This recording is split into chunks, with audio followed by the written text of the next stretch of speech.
It's Sunday, and the children have taken out their new puzzle. Let's watch them solve the puzzle.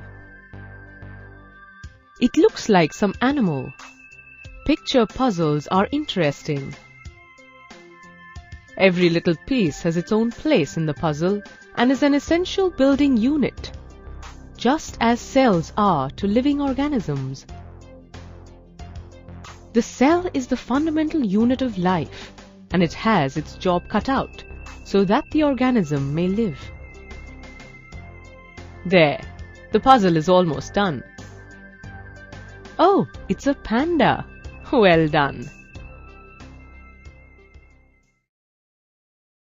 By the end of this lesson, you will be able to list the scientists involved in the discovery of the cell,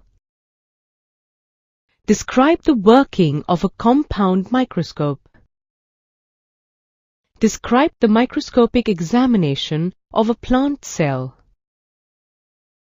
describe the microscopic examination of an animal cell, compare the shape of the cell to its function. Define and identify unicellular and multicellular organisms. Define and identify prokaryotes and eukaryotes. And describe the structure of a bacterial cell. Hi, I'm the great builder. Nobody knew me until my good friend, Mr. Hook, spotted me through a microscope and gave me a name. Living organisms know me better as cell. Does that ring a bell? You'll soon know more about me. The discovery of cells dates back to the 17th century and is associated with the invention of microscopes.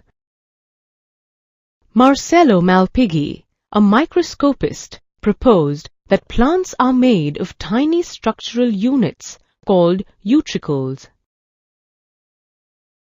In 1665, Robert Hooke, an English scientist, looked at a thin slice of cork through a compound microscope.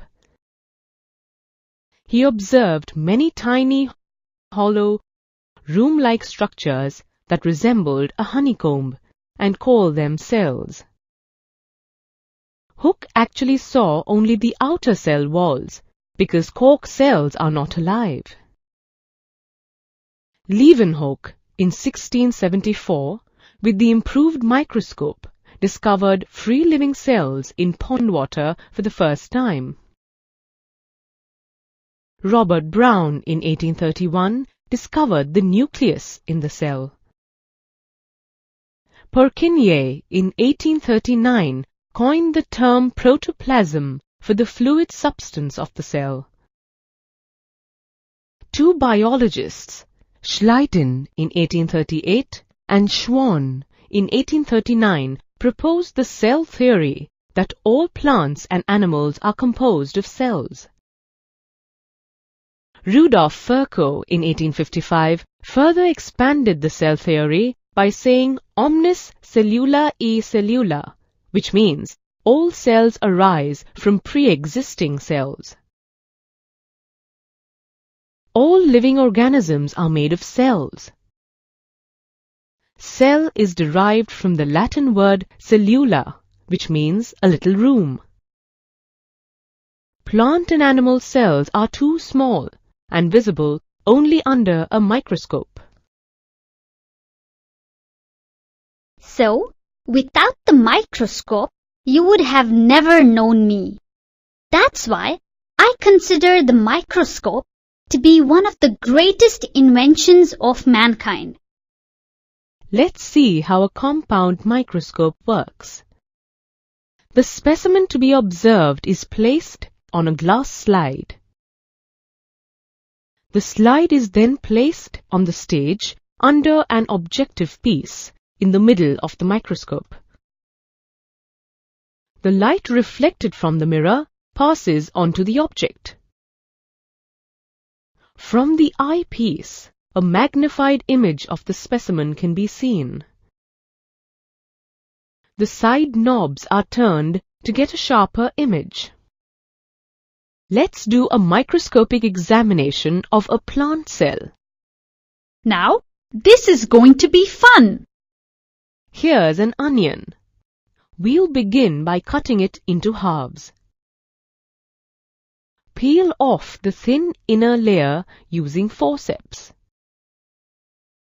Spread the thin peel on the glass slide. Put a drop of water on it. Add a drop of iodine solution to it. Place a cover slip on it. Tap gently with a needle on the cover slip to remove air bubbles. Place the slide on the stage of the microscope. Small chamber-like structures, called cells, can be observed. Each cell contains a prominent vacuole, nucleus, and cytoplasm. That onion cell looked like me, didn't it? But who do we have here? We shall look at an animal cell now. Let's begin with an ice cream spoon. Scrape the inside of your cheek using this spoon. Spread the collected mass in a drop of water on a glass slide. Add a drop of methylene blue. Place a cover slip on it. Now let's observe the cells under the microscope. Look! These cells have darkly stained spherical nuclei at their center. The shape of a cell is related to the specific function it performs. Cells like amoeba change their shapes for motility. Cells like nerve cells have a fixed shape that suits their function of transmitting nerve impulses. The development of the microscope led to the discovery of single and multiple-celled organisms. Organisms like amoeba, chlamydomonas, paramecium, and bacteria have single cells, which constitute the whole organism. These organisms are called unicellular organisms. On the other hand, in organisms like fungi, plants and animals, multiple cells group together to form tissues. These organisms are called multicellular organisms. Do you know how living organisms perform the basic functions of their body? Living organisms perform the basic functions through division of labor between different organs. Yeah, different cells have different jobs allotted to them, and we all work as a team for the body to function. All functions within a unicellular organism are carried out by the single cell itself. For example, in amoeba, a single cell is responsible for movement, intake of food, exchange of gases, and excretion. On the other hand, different organs perform different functions in multicellular organisms. For example, the human body has a heart to pump blood, a stomach to digest food, and kidneys to excrete waste. Living organisms are also classified as prokaryotes and eukaryotes based on the organization of cellular structure. Prokaryotes are unicellular organisms that do not have a nuclear membrane and membrane-bound organelles. For example, bacteria and archaea. Eukaryotes are characterized by membrane-bound nucleus and organelles. Eukaryotes can be unicellular, such as trypanosoma, euglena, paramecium, or multicellular such as fungi, plants, and animals. Hey, here's a bacteria that is actually prokaryote. Let's take a closer look at it.